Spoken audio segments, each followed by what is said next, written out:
Welcome to N24 news. ముందుగా headlines చూద్దాం.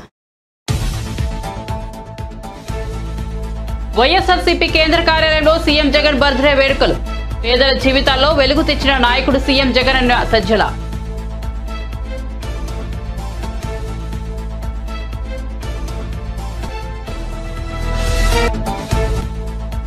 త్వరలో అమరావతి, తిరుపతిలో సభలు నిర్వహించి ఉమ్మడి మేనిఫెస్టో ప్రకటిస్తామన్న చంద్రబాబు. జనసేనతో పొత్తును ముందుకు తీసుకెళ్తామని వ్యాఖ్యలు.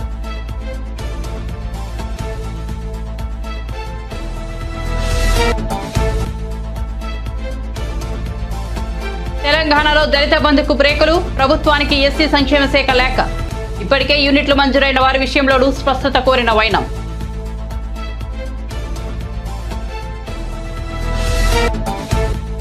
పల్లవి ప్రశాంత్ ఆయన సోదరుడికి 14 రోజుల రిమాండ్. జైలుకు తరలించిన పోలీసులు.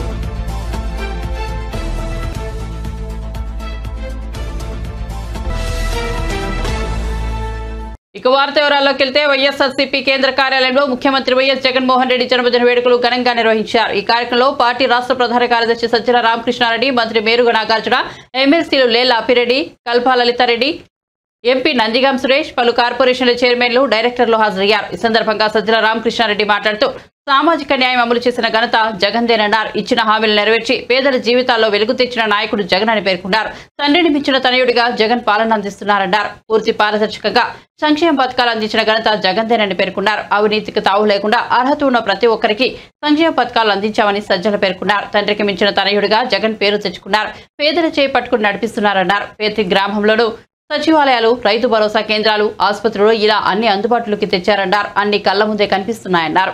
చంద్రబాబు హయాంలో జన్మభూమి కమిటీల పేరుతో దోచుకుతున్నారని, జగన్ పాలనలో పారదర్శకంగా జరుగుతోందని, వచ్చే ఎన్నికల కోసం మారీచ శక్తులు మళ్లీ ఏకమయ్యాయని పేర్కొన్నారు. తర్వాత అందరికీ పుట్టినరోజులు మనందరం చేసుకుంటాం. మన కుటుంబంలో కుటుంబ సభ్యులతో, స్నేహితులతో, కావాల్సిన వాళ్ళతో జరుపుకుంటాం. ఒక నాయకుడు పుట్టినరోజు అంటే ఆయన నమ్ముకున్న వాళ్ళు, ఆయనతో ఉన్నవాళ్ళు, అనుచరులు, బంధువులు అందరూ చేసుకుంటారు. అది ఒక ఫంక్షన్, వేడుక. అలాగే ఒక జాతిని కదిలించగలిగిన, ఆ జాతి స్వప్నాలన్నీ తీర్చడం ఎట్లా అని నిరంతరం ఆలోచిస్తూ ఆ స్వప్నాలు సాకారం కూడా చేయగలిగిన శక్తి, సామర్థ్యాలున్న వారైతే, అలాంటి కలగనడం ఒక దార్శనికత అయితే, దాన్ని సాక్షాత్కారం చేయించడం, దానికి అవసరమైన పట్టుదల ఉన్న వారిని మహానుభావులు అంటాం, మహనీయులు అంటాం. అలాంటి వాళ్ళు ఒక్కసారి దొరికితే వాళ్ళని వదులుకోకూడదు. ఆ జాతి వదులుకోకూడదు, వదులుకోదు కూడా. మనకు తెలుగు జాతిలో కూడా స్వాతంత్రం ముందు నుంచి ఉద్యమంలోంచి పుట్టుకొచ్చిన జాతి రత్నాలు ఉన్నాయి. ఆ తర్వాత తెలుగు జాతి కోసం కాకుండా జాతీయ స్థాయిలో కూడా వెలిగిన రత్నాలు ఉన్నాయి. శాశ్వతంగా వీటన్నిటినీ దాటి కూడా శాశ్వతంగా కోట్లాది హృదయాల్లో స్థానం సంపాదించుకున్న రాజశేఖర రెడ్డి గారు లాంటి వాళ్ళు ఉన్నారు. ఈ ఆఖరణ వచ్చే తెగలో తేడా ఏముంటుంది? మామూలు నాయకులకో మహానాయకులకు వీళ్లకు తేడా ఏంటంటే, నేను ఇంతకుముందు అన్న కలలు కనడమే కాదు, సాక్షాత్కారం చేయించడమే కాదు, ఆ క్రమంలో మన జీవితాల్లో పూర్తి ఎలాంటి మార్పులు అంటే, మనంతటా మనం నిలబడగలిగి సమానత్వం అనేది పూర్తి స్థాయిలో మొత్తం సమాజానికి సాధించే దిశగా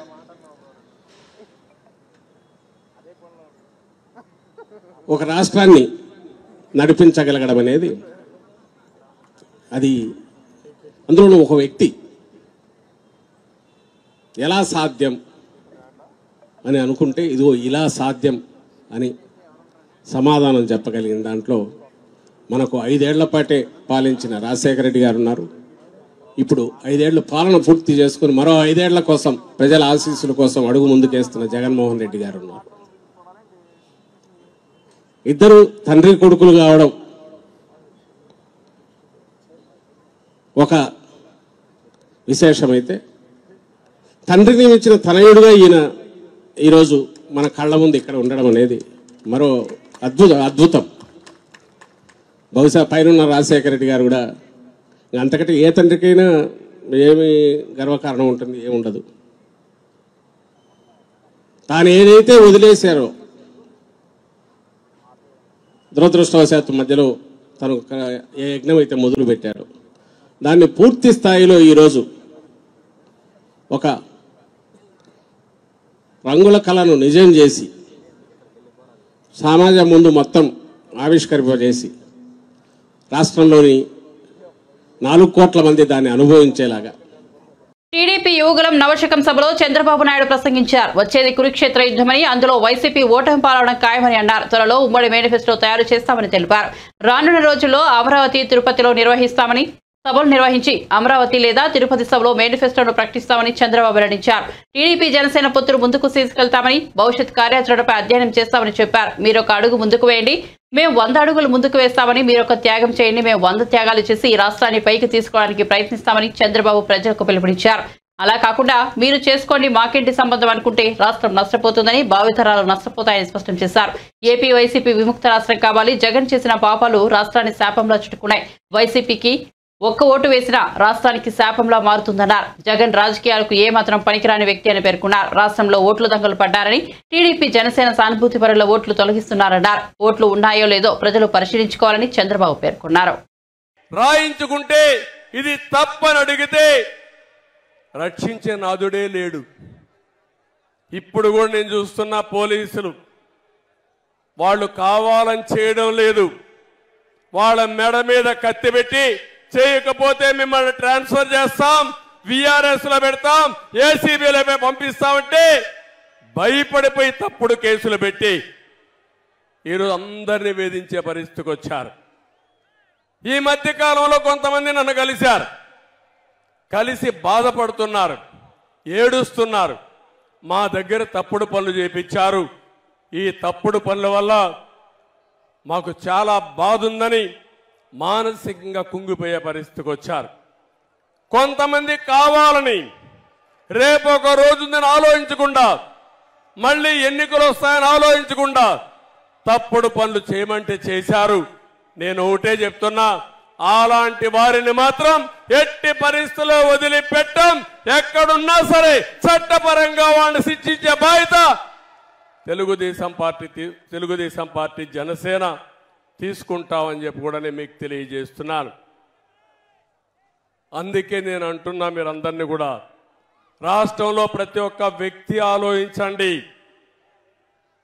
ఏదో మాకందరికీ ముఖ్యమంత్రి పదవులు కావాలనో అధికారం కావాలని కాదు.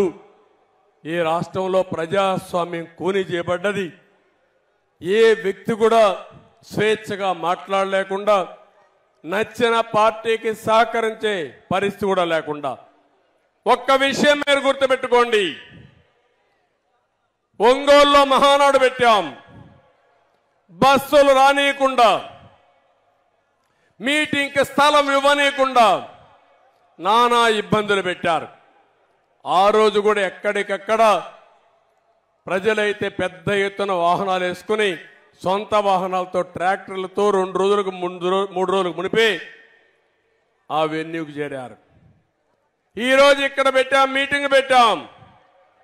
కేంద్రం ట్రైన్స్ కావాలంటే ఇచ్చారు, రాష్ట్రం మాత్రం ఆర్టీసీ బస్సు ఒకటి ఇవ్వాల. ఏం తమ్ముళ్ళు, 5 కోట్ల ప్రజలు ఆలోచించుకోవాలి. నీ మీటింగ్ పెడితే ప్రైవేట్ బస్సులు, ఆర్టీసీ బస్సులు ఇష్టానుసారంగా వాడతారు. అదే ప్రతిపక్షం మీటింగ్ పెడితే మేము డబ్బులు కడతామంటే బస్సులు ఇవ్వనీయకుండా చేశారంటే ఇది ప్రజాస్వామ్యమని మిమ్మల్ని అడుగుతున్నా. కడాన ఆటోలు వస్తా ఉంటే ఆటోలు కూడా రాకూడదని అడ్డం పడ్డారు. ప్రైవేటు బస్సులు ఇస్తా ఉంటే దానికి కూడా అడ్డం పడ్డారు. కానీ సంకల్పం ఉంది. మీరు ఎన్ని ఇబ్బందులు పెట్టినా తప్పించుకొని ఈ మీటింగ్కి వచ్చి బ్రహ్మాండంగా జయప్రదం చేశారంటే మిమ్మల్ని అందరినీ మనస్ఫూర్తిగా అభినందిస్తున్నాను. ఇంకో పక్క భవిష్యత్ గ్యారంటీ మీద తెలంగాణ రాష్ట్రంలో దళిత బంధుకు బ్రేకులు పడ్డాయి. పథకానికి సంబంధించి రెండో విడత దరఖాస్తుల ప్రక్రియను ఎస్సీ సంక్షేమ శాఖ నిలిపివేసింది. సుమారు 50,000 దరఖాస్తులు వచ్చాయి. అయితే నిధుల విడుదలపై విధానమైన స్పష్టత వచ్చే వరకు ఎలాంటి నిర్ణయం తీసుకోకూడదని నిర్ణయించిన ఎస్సీ సంక్షేమ శాఖ ప్రభుత్వానికి లేఖ రాసింది. ఇప్పటికే దళిత బంధు యూనిట్లు మంజూరై కొంత మొత్తం నగదు విడుదలైన వారికి మిగతా నిధులు విడుదల చేయాలా వద్దా అనే అంశంపైన స్పష్టత కోరింది. దళిత బంధు పథకంపై మునుపటి ప్రభుత్వం 4,441.8 కోట్లు ఖర్చు చేసింది. ఒక్కో దళిత కుటుంబానికి 10 లక్షలు మంజూరు చేసింది.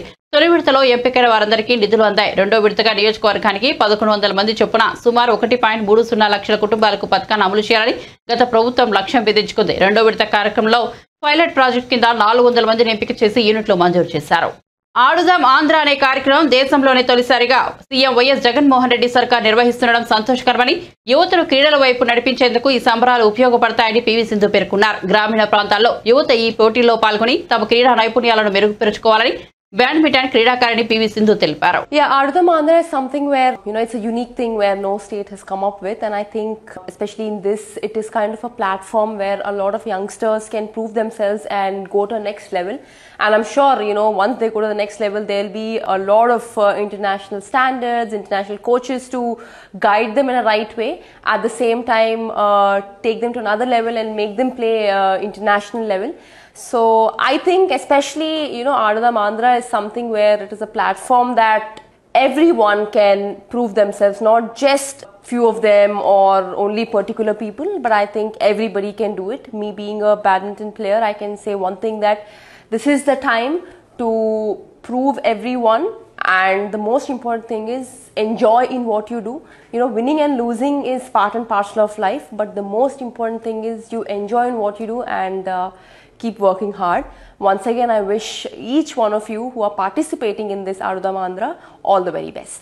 ఏపీ సీఎం జగన్ క్రీడలకు ఇస్తున్న ప్రోత్సాహం అభినందనీయమని, ఆడుదాం ఆంధ్ర పేరిట ఆంధ్రప్రదేశ్ వ్యాప్తంగా జరగనున్న క్రీడా సంబరాలు గ్రామీణ స్థాయిలో ఉన్న మట్టిలో మాణిక్యాలను గుర్తించేందుకు ఎంతగానో ఉపయోగపడతాయని క్రికెటర్ అమ్మటి రాయుడు తెలిపారు. Even before the games have started, there are a lot of franchises who have been invited by our visionary chief minister, like CSK, who has come to scout for talent.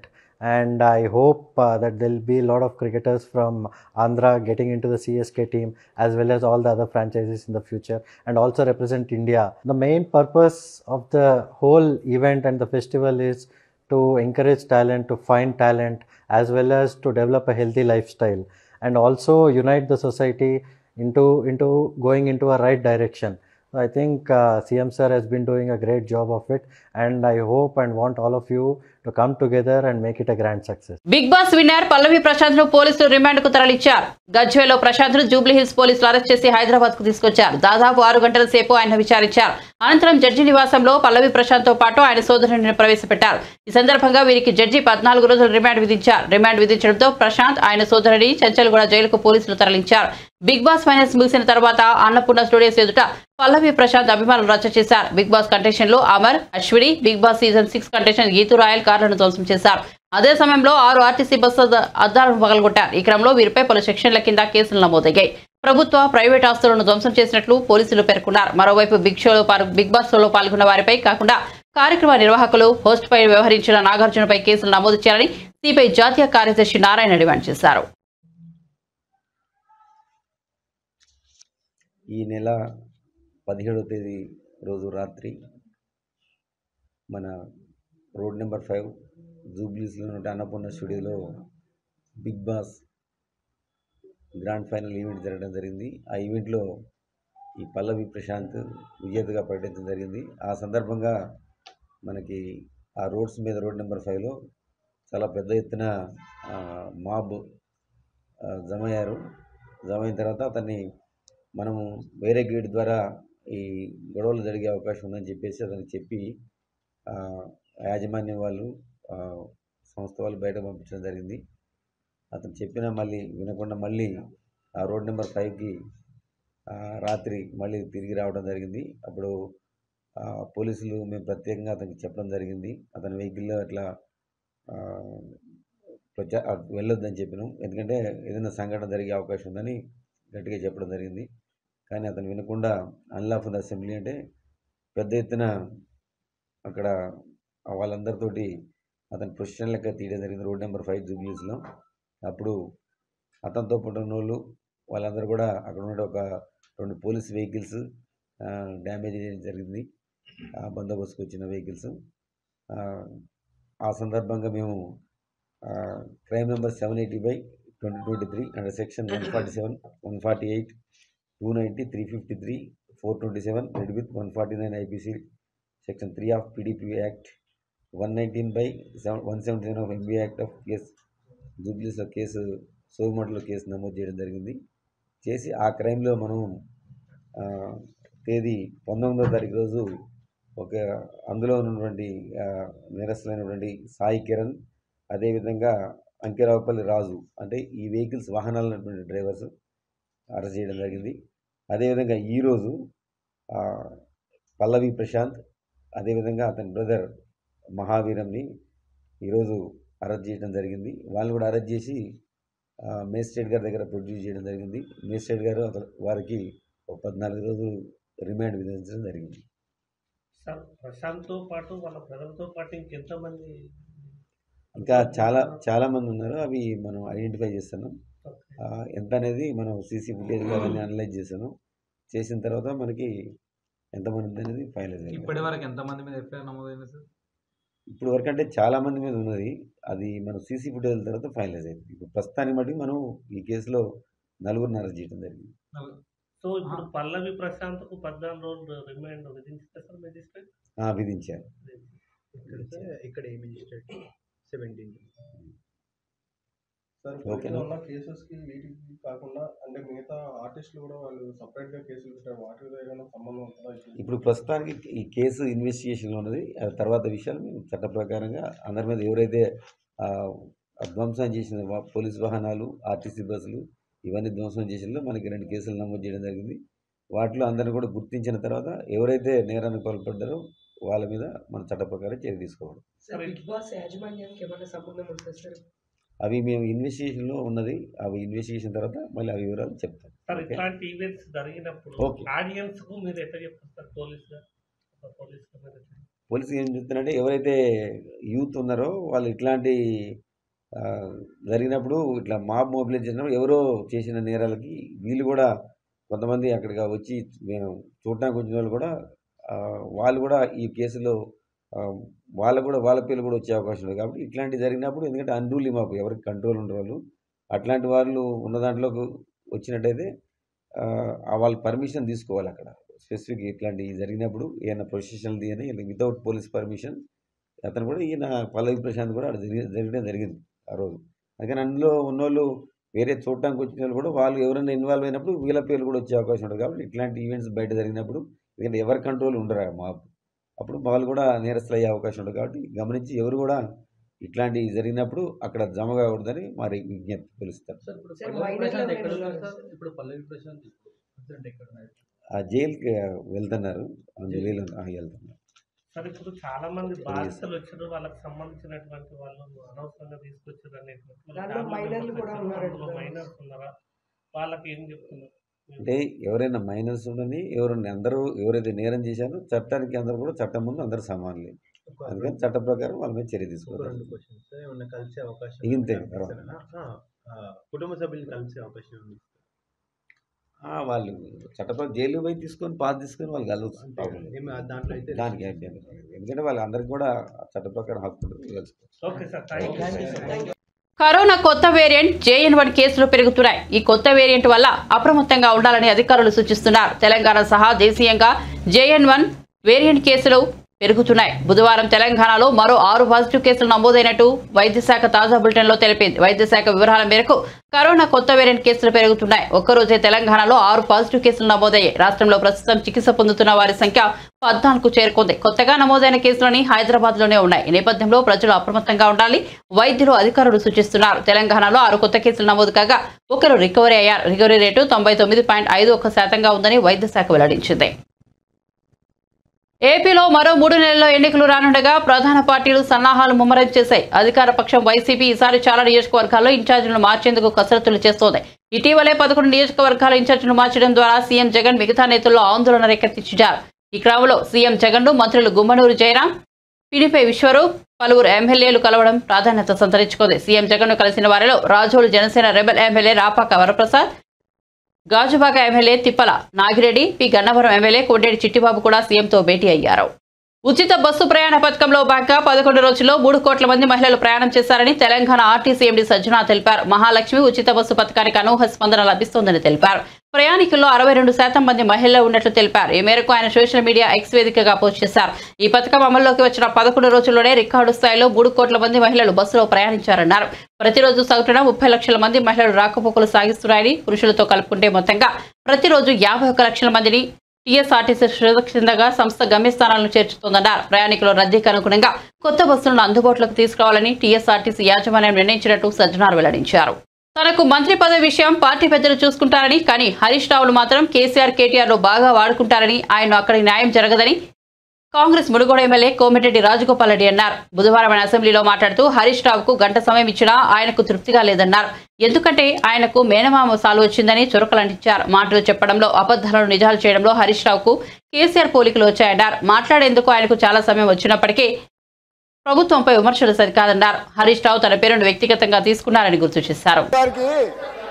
Harish Rao గారికి గంట సమయం ఇచ్చినా కానీ హరీష్ రావు గారికి గంట సమయం ఇచ్చినా కానీ సమయం సరిపోలేదని అంటున్నారు. అధ్యక్ష సార్ కూర్చో సార్.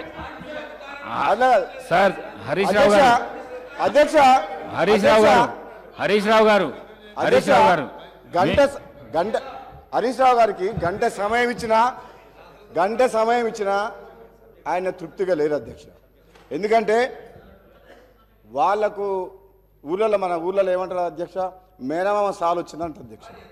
అంటే ఆయనకు మాటలు చెప్పడంలా, అబద్ధాలను నిజం మాట్లాడలా.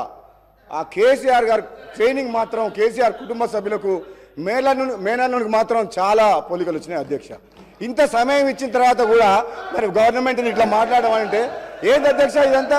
అధ్యక్ష నేను ఎందుకు చెప్తున్నా అంటే మన వ్యక్తిగతంగా నా పేరు తీసుకుంటే అధ్యక్ష, వ్యక్తిగతంగా నన్ను ఏమన్నాడు, నేను ప్రసంగానికి అడ్డు తగులితే ఏమన్నాడు, నువ్వు ఎంత మొత్తుకున్నా నీకు మంత్రి పదవి రాదు అని అన్నాడు అధ్యక్ష. సభా సాక్షిగా మైక్లో ఏమన్నాడు, నేను అడ్డుకుంటుంటే నువ్వు లేచి నిలబడితే మంత్రి పదవి రాదు, కూర్చో అన్నాడు అధ్యక్ష. అన్నాడు. నేనేమంటున్నా, నువ్వెన్నేళ్ళు కష్టపడ్డ తర్వాతే కష్టపడ్డ హరీష్ రావు గారు కేసీఆర్ తర్వాత కేటీఆర్ అవుతారు, కానీ నీకు మోసం జరుగుతుంది, కానీ వాళ్ళు ఏం చేయరు నీకు. నువ్వు మాత్రం ఎంత కష్టపడ్డా నిన్ను వాళ్ళు నీకు తండ్రి కొడుకులు వాడుకుంటారు తప్పితే నీకు అక్కడ న్యాయం జరగదు. అధ్యక్ష ఒక్క నిమిషం నాకు కంప్లీట్ అయిపోతుంది. ఒక్క నిమిషం నన్ను ఒక మాట్లాడే అధ్యక్ష, నాకు క్లారిఫికేషన్ ఇస్తున్నా. నాకు మంత్రి పదవి రావాలన్నా వద్దా మా ముఖ్యమంత్రి గారు మా అధిష్టానం నిర్ణయం తీసుకుంటుంది. నిన్ను మాత్రం తండ్రి కొడుకులు వాడుకున్నంత అన్నట్టు మాక్సిమం వాడుకుంటారు అధ్యక్ష. నేను చెప్తాను అధ్యక్ష. ఇంకొక అల్లూరి సీతారామరాజు జిల్లా చింతపల్లిలో సీఎం జగన్ పర్యటన స్థానికులను ఇబ్బందులు గురి చేస్తోంది. చింతపల్లిలో ట్రాఫిక్ ఆంక్షలు విధించడంతో స్థానికులు ఇక్కట్లు పడుతున్నారు. పాడేరు డిపో బస్సులని సీఎం సభ కోసం చింతపల్లికి తరలించడంతో ప్రయాణికులు ఇబ్బందులు పడుతున్నారు. బస్టాండ్లో గంటల కొద్దీ వేచి చూడాల్సి వస్తుందని ఆవేదన వ్యక్తం చేస్తున్నారు. పాఠశాల విద్యార్థులను వణికించే తెరలో సీఎం సభను తీసుకెళ్లారు. చౌడుపల్లిలో సీఎం హెలికాప్టర్ దిగడానికి అవసరమైన హెలీప్యాడ్ నిర్మించడానికి భారీ వృక్షాన్ని నరికేశారు.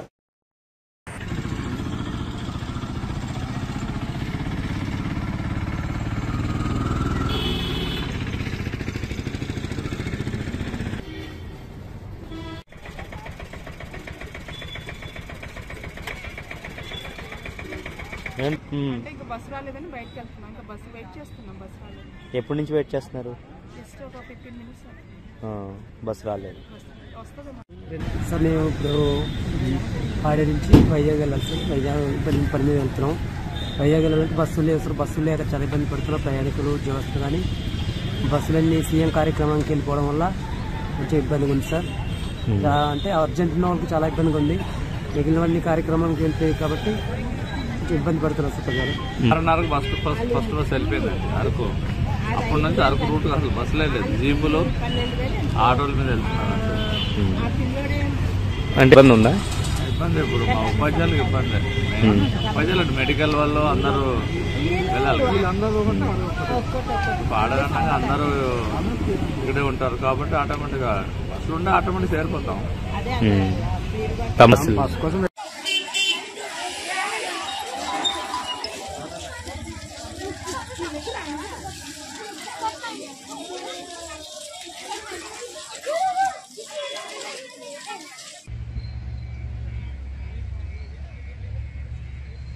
ముగించే ముందు హెడ్లైన్స్ మరోసారి చూద్దాం. వైఎస్ఆర్సీపీ కేంద్ర కార్యాలయంలో సీఎం జగన్ బర్త్డే వేడుకలు. పేదల జీవితాల్లో వెలుగు తెచ్చిన నాయకుడు సీఎం జగన్ అన్న సజ్జల.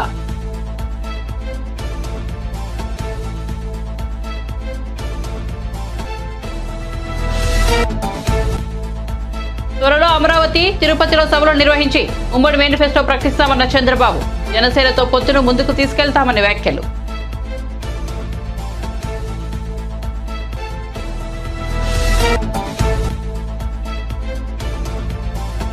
తెలంగాణలో దళిత బంధుకు బ్రేకులు. ప్రభుత్వానికి ఎస్సీ సంక్షేమ శాఖ లేఖ. ఇప్పటికే యూనిట్లు మంజూరైన వారి విషయంలోనూ స్పష్టత కోరిన వైనం.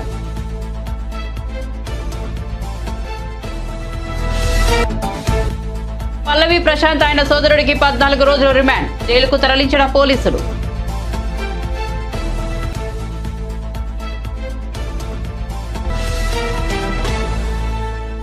మరిన్ని అప్డేట్స్ కోసం చూస్తూనే ఉండండి N24 న్యూస్.